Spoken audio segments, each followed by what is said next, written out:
It was an ordinary day at the auto repair shop. The air was filled with the sounds of tools clanking, engines running, and the occasional shout of a mechanic talking to a customer. A busy day, like any other. In the back of the shop, a mechanic named Tony was busy working on a car's brakes, his hands moving fast as he tightened bolts and checked parts. Tony had been working in the shop for years, and he knew cars inside and out. He was confident, maybe a little too confident. Tony was one of those mechanics who had a bit of an attitude. He thought he knew better than anyone else. He wasn't rude, but he wasn't always the friendliest either. He'd often joke around with customers, make fun of their old cars, and sometimes didn't take their concerns too seriously. "It's just a car. No need to freak out," he'd say. On this particular day, though, something was about to happen that would change everything for Tony. An elderly man walked into the shop. He was in his 70s, with glasses, a simple jacket, and an unassuming presence. He didn't look like much, just another older guy with an old car that probably needed some work. But Tony didn't know that this man was not your average customer. He didn't recognize him. The elderly man approached Tony, and Tony barely glanced up from his work. Just another day at the shop.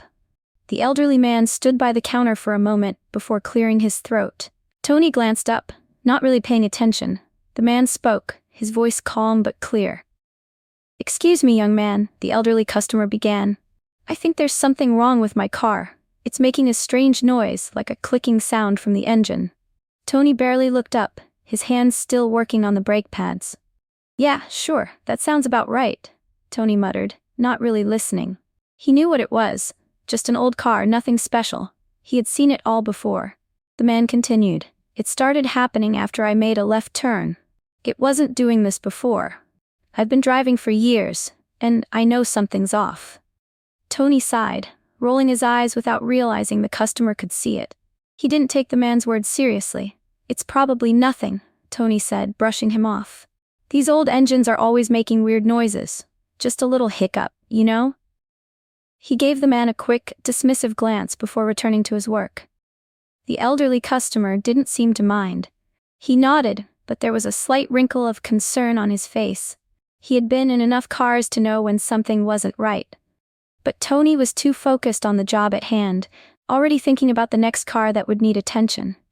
"Well, I just want to make sure it's not something serious," the elderly man said, almost pleading. Tony shrugged.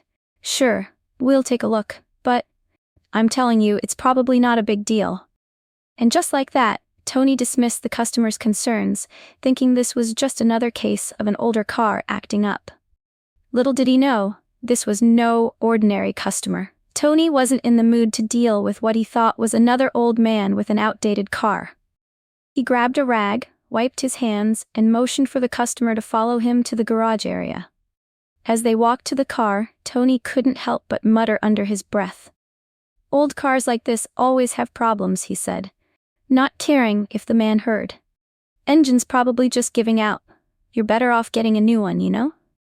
Tony wasn't wrong. It was a 90s sedan, nothing special, but it wasn't just the car. Tony was already judging the customer. The elderly man just nodded, not saying much. He was patient, but Tony wasn't. The mechanic wasn't being rude outright, but his tone was dismissive, almost condescending. As he opened the hood of the car, Tony couldn't stop himself from making little jokes. "Wow, this thing's got more rust than I thought," Tony said, laughing lightly. "No wonder it's making noise. This old thing is barely hanging on." The elderly man didn't react to the jokes. He just stood quietly, watching, his hands clasped in front of him. Tony didn't bother asking him any more questions about the car. He was already too busy judging the situation. "I bet you haven't had this thing looked at in years, huh?" he asked, half smirking as he began poking around under the hood. The elderly man nodded slowly. "It's been a while, yes, but I've been taking care of it. Just something doesn't seem right now." Tony shook his head. "Yeah, I can tell." He didn't bother really listening to the customer. He assumed the man was just one of those old folks who thought they knew something about cars but didn't. "You'll be fine," Tony added. "Just needs a little tune-up, it's nothing major." But in the back of his mind, Tony was already planning how to finish the job quickly so he could move on to something more exciting. His attitude was growing more disrespectful by the minute. "I'm sure you don't really understand all this, right? I mean, you just need the basics fixed up," Tony said, not realizing how rude he was sounding. "Don't worry, I'll handle it." Still, the elderly man stayed silent. He was taking it all in. But Tony, confident as ever, didn't care. He just wanted to finish the job and move on. As Tony continued working under the hood, he noticed something strange. The other mechanics around the shop seemed to be acting a little off. They weren't working as quickly as usual. A few of them exchanged quick glances and Tony saw them whispering to each other. It wasn't unusual for the shop to get a little busy, but today there was an odd energy in the air. One of the younger mechanics, Jake, who usually worked on the cars at the back of the shop, kept glancing over at Tony and the elderly man. His eyes widened, and Tony could swear he was trying to hold back a grin. Tony figured it was just a coincidence, but he couldn't shake the feeling that something was going on. A few moments later, Jake walked over to Tony, clearly trying to act casual but failing miserably. "Hey Tony," he said, his voice nervous. You know who that guy is?" Tony gave him a quick look, not bothering to take his eyes off the car engine. "Who, the old guy?" he asked, waving his hand dismissively. "I dunno, just some guy with an old car." "Why?" Jake looked around, making sure no one was listening. His voice dropped to a whisper. "That's Jay Leno, the comedian, the car guy. You know, the guy from The Tonight Show." Tony froze. His hands, which had been tightening a bolt, suddenly stopped moving. He blinked a couple of times, trying to process what Jake had just said. "Wait, what?" Jake nodded quickly, a little excited now. "Yeah man, that's him. The real deal. He's a huge car collector. He comes around here all the time to check out stuff. I didn't want to say anything in front of him, but I've seen him here before. That's Jay Leno." Tony's face turned pale. He quickly glanced over at the elderly man, who was still standing quietly by the car, watching everything Tony did. Suddenly, everything clicked. The way the man had acted, his calm demeanor, his polite but patient tone. It was all making sense now. But Tony still couldn't believe it. Jay Leno? The comedian? The car enthusiast? For a moment, Tony thought about apologizing, but the words wouldn't come out. He was too stunned, too embarrassed by what he just said to the man. He had been disrespectful. And now he realized he had been treating a celebrity, one of the most famous car enthusiasts in the world, like just another old guy with a junk car. Jake was watching Tony's face closely, waiting for his reaction. "You better fix that car right," he said, a smirk forming on his face. "Because if that's really him, you've got a lot of explaining to do." Tony's heart sank. He had no idea what to do next. Tony's mind raced. He looked back at the elderly man, who was now inspecting a nearby car, seemingly uninterested in what was going on around him.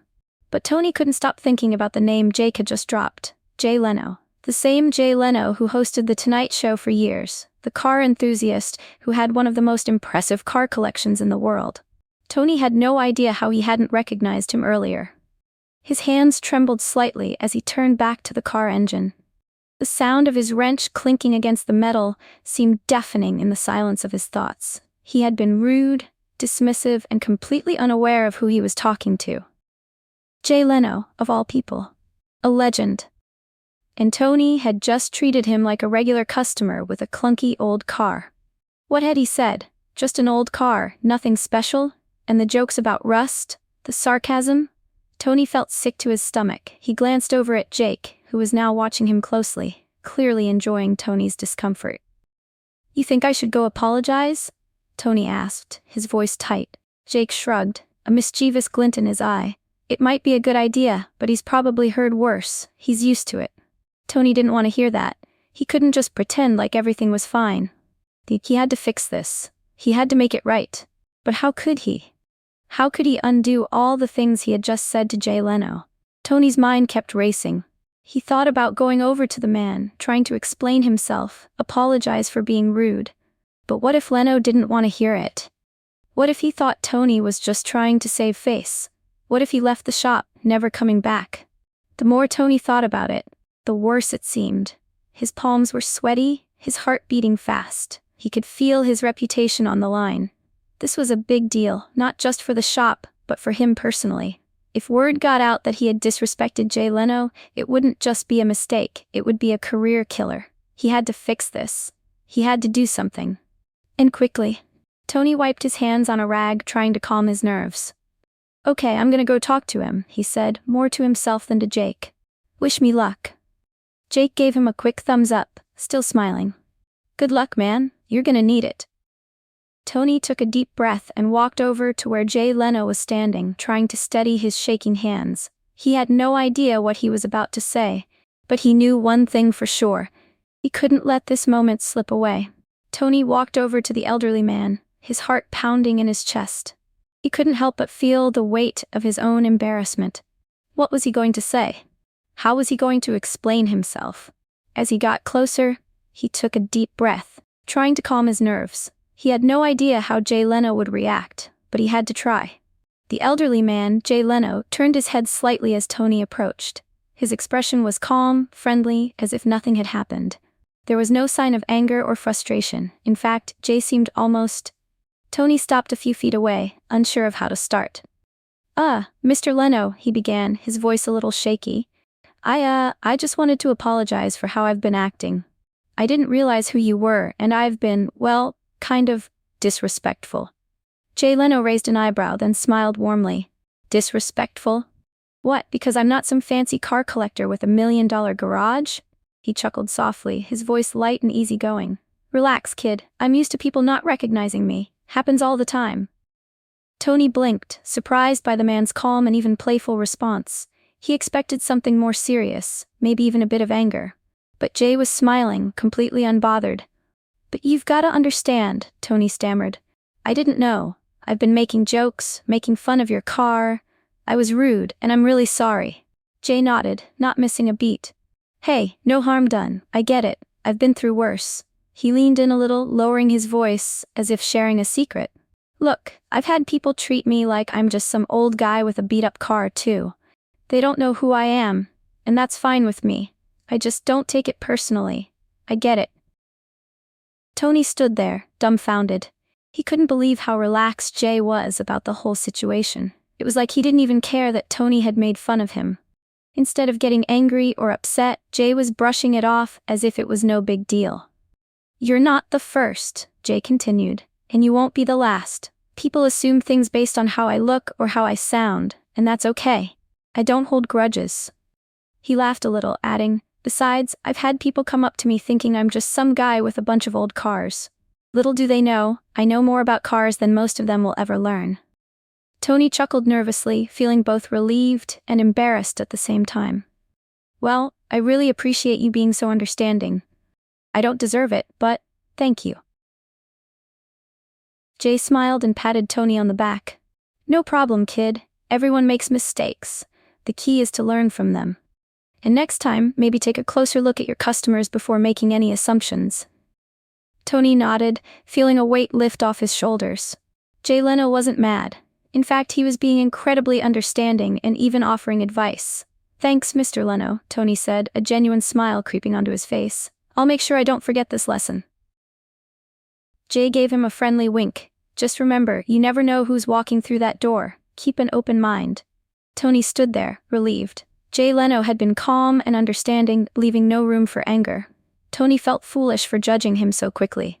I messed up, Mr. Leno, Tony said. I want to make it right, maybe a discount? Jay smiled. No need, just learn from this. You've already done that. Tony nodded. I'm sorry, I treated you like just another guy with a broken car. Jay waved him off. No harm done. Just respect your customers, you never know who they are. Tony smiled. Thanks, I'll remember this. Jay nodded and left, with Tony feeling grateful. After Jay left, Tony stood there, processing the moment. He couldn't believe what had just happened. Jake asked, so how'd it go? Tony sighed.